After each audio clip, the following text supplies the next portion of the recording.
we're able to do is effectively knock on the doors of companies that have a large amount of this compute and say, hey, we know that you probably have a portion of your compute that's underutilized. How would you like to very, very simply connect that up to our network? We'll match it with a global network of demand and we'll reward you instantly. We have 43,000, almost 44,000 GPUs connected into our network at the moment. 100% of them are enterprise grade, connected into data centers or enterprise grade network infrastructure, and we don't own a single one of them. They're all contributed by our compute providers.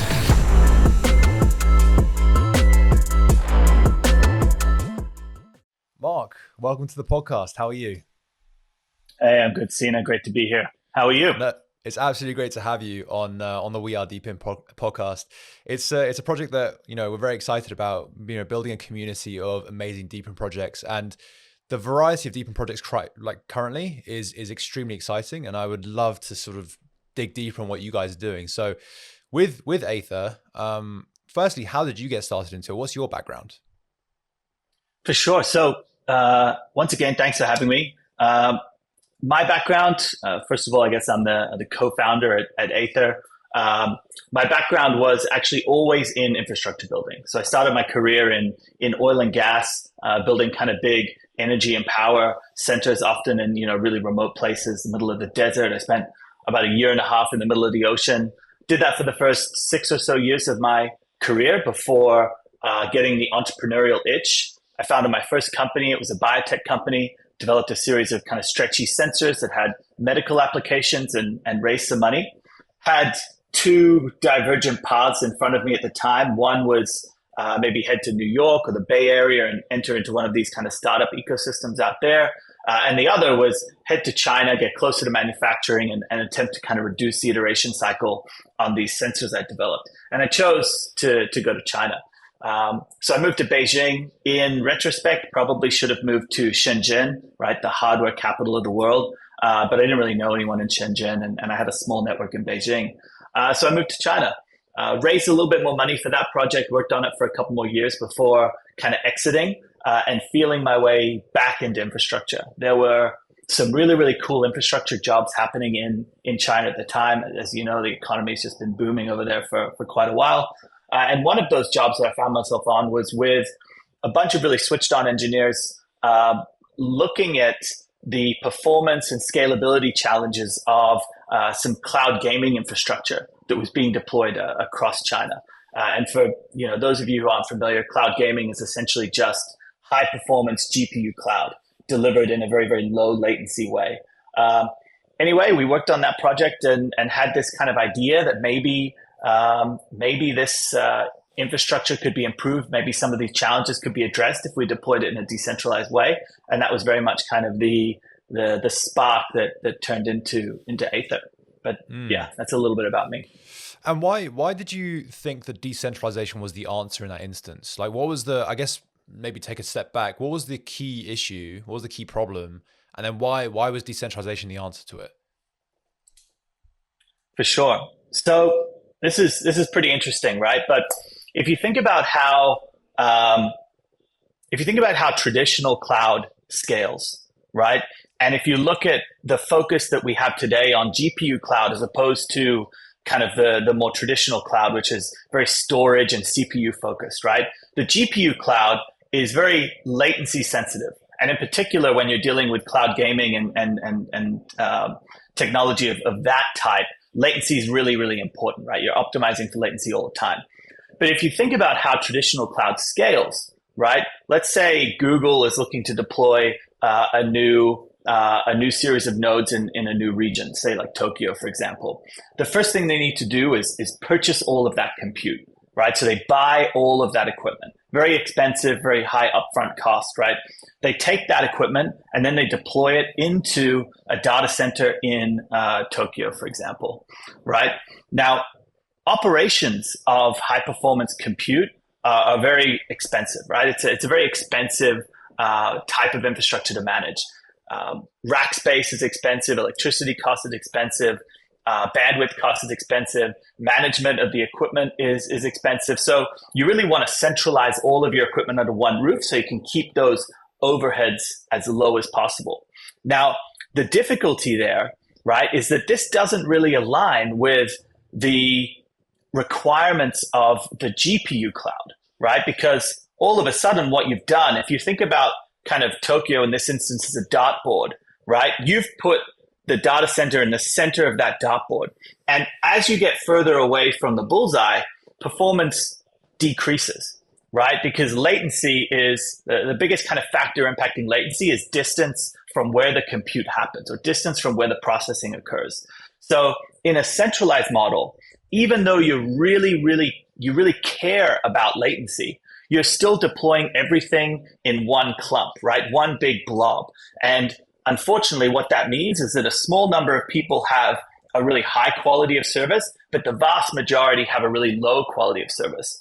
So the original kind of concept that we were looking at was how can we disconnect, right, the financial incentive to keep all of that hardware in one place, right? What can we do to create a scenario where scaling the infrastructure aligned with the actual technical and physical benefits of the network itself, which is, you know, wanting to kind of intentionally reduce the distance between the compute and the customer. So we figured if we could decentralize this, right? If you own hardware and I own hardware and we're both deploying it in Tokyo, for example, there's no incentive financially for me to put my hardware in the same place as you. So by definition, you have a more distributed compute network, right? And as that network grows, instead of the blob in the center of the dartboard just getting bigger, what you actually have is a larger number of smaller nodes kind of appearing all over the map. Think of like helium, for example. There was no real incentive for helium nodes to all get clumped into one location. You found them distributed naturally across the region. And the same thing would really benefit a GPU compute cloud. So we thought, hey, let's look at building an enterprise-first GPU cloud network that's built on the back of kind of decentralized principles. And we think it just makes more sense technically, right? Not taking into account Web3 principles or philosophy or unit economics, right? Just technically, it's a better way to build low latency or at least latency sensitive GPU cloud. So that was kind of the original idea. And Mark, like this problem is bigger than just gamers, right? Because you went into it with the gaming mindset. Is that correct? And then, you know, it's far bigger than that. For sure. I think similar to NVIDIA, right, that started as a gaming company, right? We also started as a gaming company. We were scaling our infrastructure across Southeast Asia, across Latin America, delivering this kind of enterprise-grade GPU cloud predominantly to gaming companies. But very, very quickly, we realized this was a solution that had a lot of use cases outside of just pure gaming. And we realized we had quite the advantage. So we started to structure AI products into our infrastructure, and we started to structure AI products into our kind of sales funnel. And it became pretty apparent quite quickly that we had something, you know, really attractive to AI companies as well. And I think, to be honest, if we take a look at like the DePIN sector, there's a really kind of a clear reason why that was, right? If you look at how the majority of DePIN projects are, how they start, right? Generally, they're aggregating consumer hardware, right? They go out to their network, right? And they say, hey, you have a gaming PC. You're not using it 100% of the time. How about if I give you some tokens, you make that gaming PC available to me in my network, right? And they do that, and they quite quickly are able to aggregate, you know, 5,000, 10,000, you know, maybe even 100,000 GPUs into their network. And this is a very, very common way to build particularly GPU or compute-based DePIN infrastructure, right? It's a great way to kickstart your network. It's a great way to get your early GPUs. And of course, because we're in Web3, it's a great way to involve your community, right? But unfortunately, it's a really, really difficult product to sell, right? Because enterprise customers don't really want to buy. I would actually say they won't buy compute products built on the back of consumer GPUs because they have pretty strict SLAs, right? Very strict service and quality and performance and uptime requirements. And if you've got a cloud infrastructure built on the back of consumer GPUs, how can you guarantee that this desktop's just not going to be switched off at night, or this desktop or this home isn't going to have their bandwidth throttled because at 9 p.m. they watch Netflix, right? It's impossible to meet these enterprise customer requirements on consumer GPU infrastructure. But at Aethir, we knew that kind of from the very beginning, right? Because we were building what we knew was a very latency sensitive, very performance sensitive network for our gaming customers, right? So we kind of had this, we didn't necessarily realize it at the time, but we were building in kind of hard mode, right? Very early on, right? We knew the type of hardware our customers wanted. We knew the type of infrastructure we needed to have, and we knew the quality of service we needed to provide to kind of catch these big customers. And by doing that, we built this kind of enterprise first DePIN without really even knowing that that's what we were building, right? And then when it came to looking at AI companies, right, which are hypersensitive on the type of compute that they buy, hypersensitive on price and performance, we realized we had this ecosystem that was actually perfectly suited to deliver services to those types of customers. And that was, I think, probably one of the defining moments, kind of looking back, this realization that actually we weren't building the same thing as other people, right? We inadvertently taken this kind of, I guess, longer path. Like I would say definitely in an increasingly steep path early on that has kind of, put us in a very, very good position today. Yeah, I mean, it sounds really, really exciting. But the one thing that I guess intrigues me is, so you started the company as a gaming project, but it sort of morphed into more of an enterprise solution for decentralized GPUs. But you didn't use any sort of consumer hardware. So I guess, like, practically, how does that actually work if you don't use any consumer? Like, do you have to buy as a company, do you buy your own GPUs? Like, how does that actually practically work? Yeah. So the question essentially is, where do we get supply, right? Where does our supply come from? And that's a great question. So first of all, we have 43,000, almost 44,000 GPUs connected into our network at the moment. 100% of them are enterprise grade. 100% of them are connected into kind of data centers or enterprise grade network infrastructure. And we don't own a single one of them, right? They're all contributed by our partners, our compute providers, right? And these are all tech companies, tech enterprises, data centers themselves, or, for example, even crypto companies, crypto mining companies that are looking to, transition from other proof of work ecosystems into, the AI industry. So for example, I think I maybe touched on this before, but a large amount of enterprise GPUs are actually underutilized, right? So if you look at enterprise GPU usage across data centers in the US, for example, they're sitting at anywhere between 15 to 18% utilization on average. So almost 80% underutilization across this infrastructure. And this is incredibly expensive infrastructure, right? One H100 server is, around $300,000 US, right? Depending on what spec you choose. And then plugging it in to a data center and paying for the electricity, the bandwidth, the rack space is again incredibly expensive. So underutilization within that context is a really kind of expensive condition, right? With a lot of impact on your bottom line as a business. So what we're able to do is effectively knock on the doors of companies that have a large amount of this compute and say, hey, we know that you probably have a portion of your compute that's underutilized. How would you like to very, very simply connect that up to our network? We'll match it with a global kind of network of demand, right? And we'll reward you instantly, right? We have two structures around our rewards, right? We have a reward that's based on providing capacity to the network, right? So if you're able to say, hey, I'm contributing compute to the network, I don't have a job yet, but I'm also not doing a job somewhere else, right? I'm ready for work, right? We'll give you a reward, right? So we have a reward. We call that the proof of capacity reward. And this is seen as like the de-risking reward. This encourages the early movers into the network.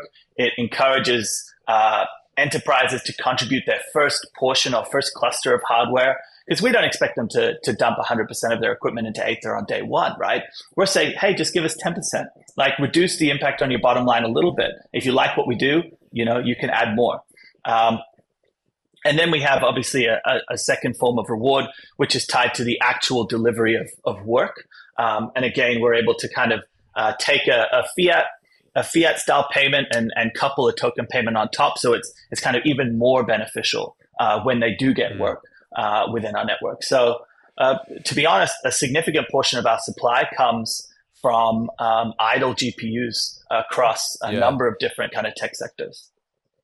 Mark, what I'm struggling to sort of see though is, so you have a situation now where GPUs and chips, they're on the news a lot.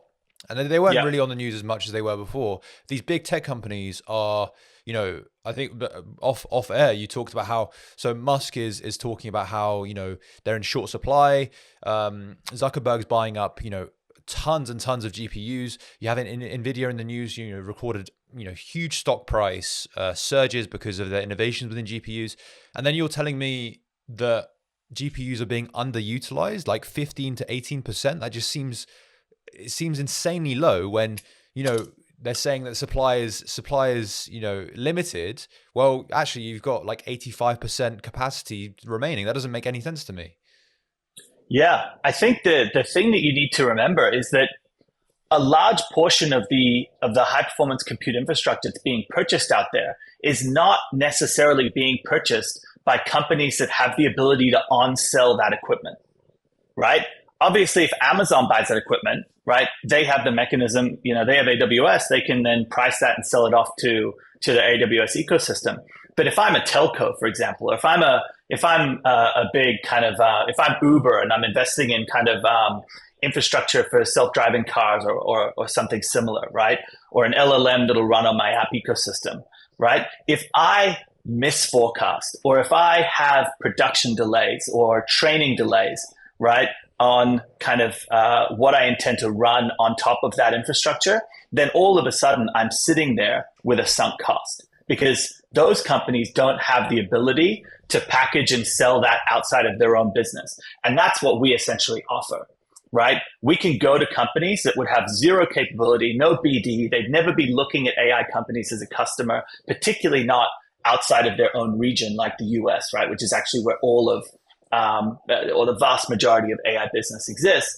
And we're able to say to them, let us kind of surface your infrastructure in a way that you don't have capability to do so. And we'll connect you with that demand and de-risk that investment.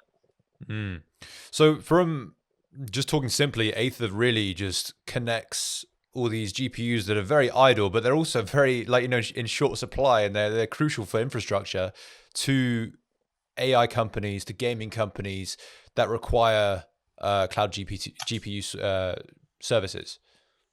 Yeah, 100%. That's definitely a key use case.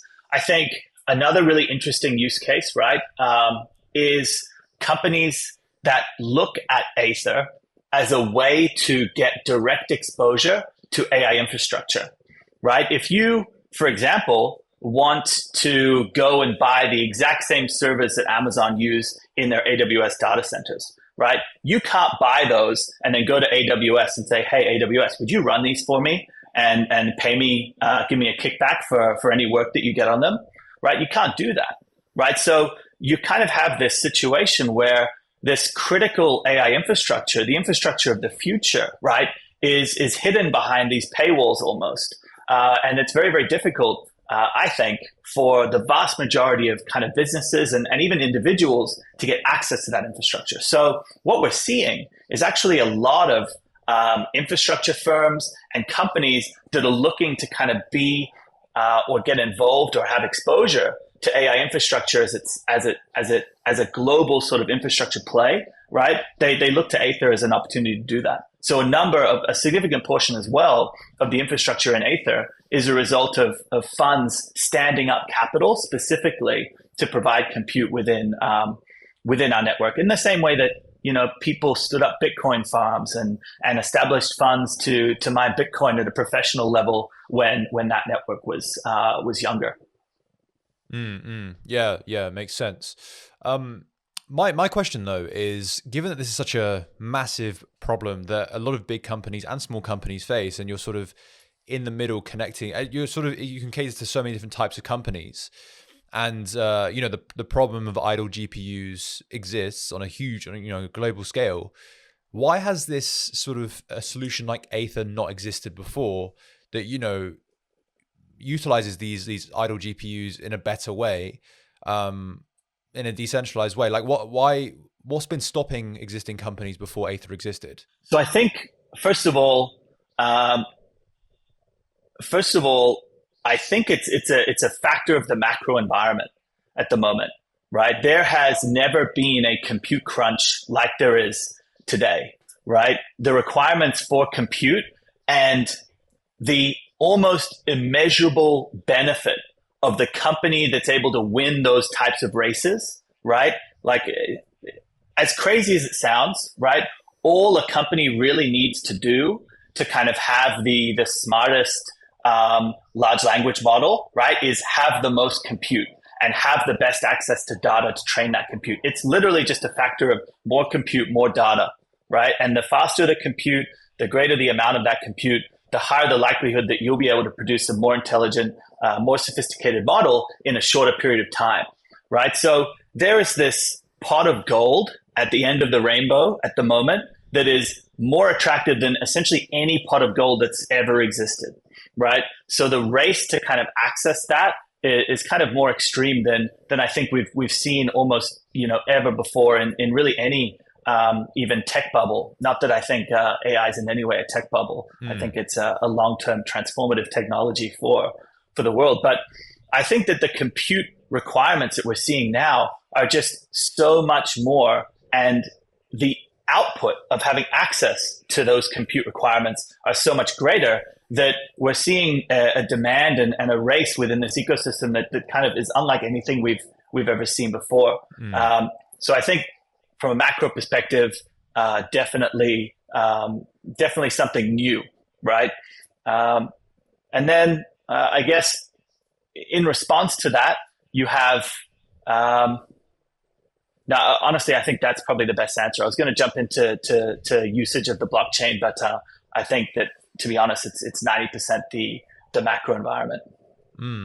That's interesting because I guess in other like sectors of Web3, other segments of Web3, it's kind of the case of this problem has existed for a long time, and blockchain's kind of arisen. So, for instance, like provenance of supply chains, as an example, like supply chains have always been pretty murky, and as companies have got more sort of global, they become more murky, and it's very difficult to track. And then you've got blockchain that can show the provenance. That's problem. Use case didn't, as in the solution of that the technology didn't exist. Now it exists, people can use it, done. Whereas with this, what you're saying is, well, it's only the macroeconomic landscape that's changed, and it's got to a point where Nvidia does some innovation within GPUs, and their stock price soars a crazy amount like we've never seen before, because it's such a prized innovation now. And decentralization, DePIN, has sort of come as a solution to ride that wave almost. Like it's not the core technology from what you're saying. Yeah, I think it's definitely a really, really viable solution. I think that this is a serious and global and long-term problem, right? And I think there's a number of different solutions. And I think that people are going to come at this solution from a number of different angles. But absolutely, when it comes to uniting different hardware owners, right, under kind of one trustless ecosystem and on one trustless ledger, and allow for permissionless onboarding of compute and the ability to reward compute without trust, right, like having a smart contract execute a transaction based on work that's been recorded to the blockchain, right? Like that's how ecosystems like this scale so rapidly, so cost effectively. And this is absolutely something that Web3 does best, right? So is this going to be the global solution to a lack of compute supply? No, but I definitely think it's going to be one of the most important. And I'm really keen to get your take on this in terms of the future of GPUs. You said they're in really short supply, but the demand is sort of growing at an exponential rate. So it's a very interesting one. So I guess like what is the future of the space? Yeah, so I think the first way that I would look at it was look at the way that in AI, the way that there's two types of compute demand, right? There's training compute demand and there's inferencing compute demand, right? Right now, I would say there's a significant kind of focus on training compute demand. I don't think the AI application space, the consumer AI space, is all that sophisticated yet. I don't think we're seeing we're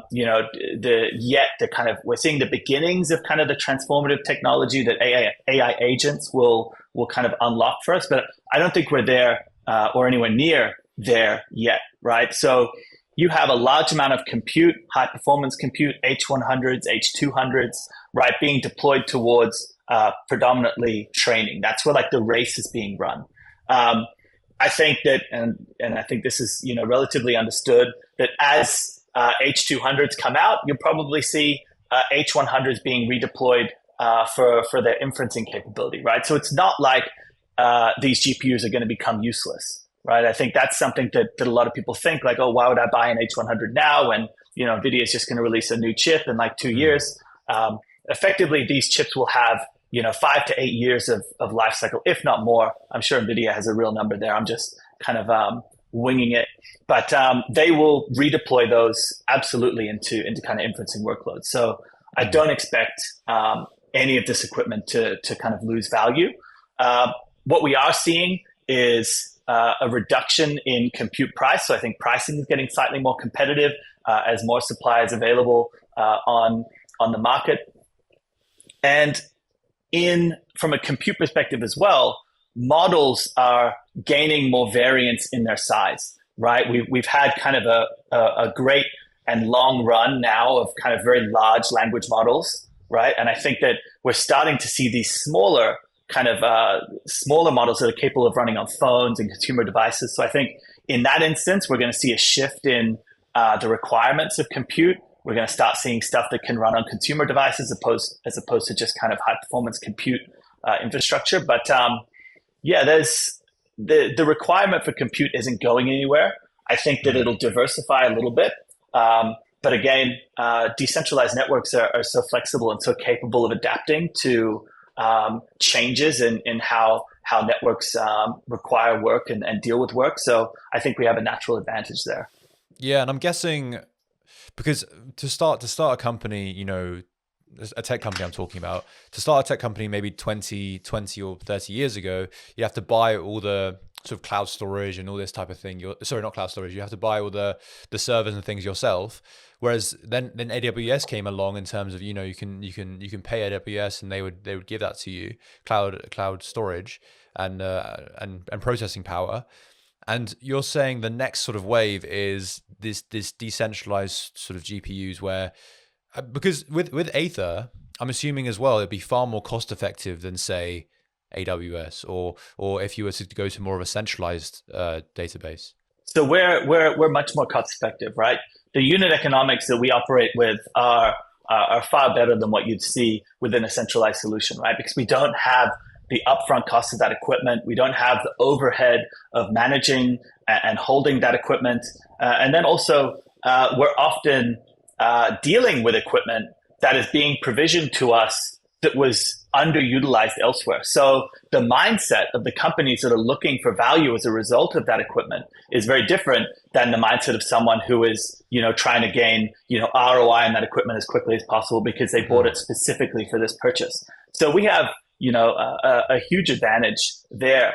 I mean, in the simplest terms as well, right? When you look at AWS's infrastructure, first of all, they're not GPU specialists, right? They're cloud specialists. The vast majority of their infrastructure is not GPU focused. I think only 10% of their nodes are kind of GPU spec, right? The vast majority are CPU and storage focused. So they don't have this kind of laser focus on GPUs like we do. So it's kind of not yet a like for like.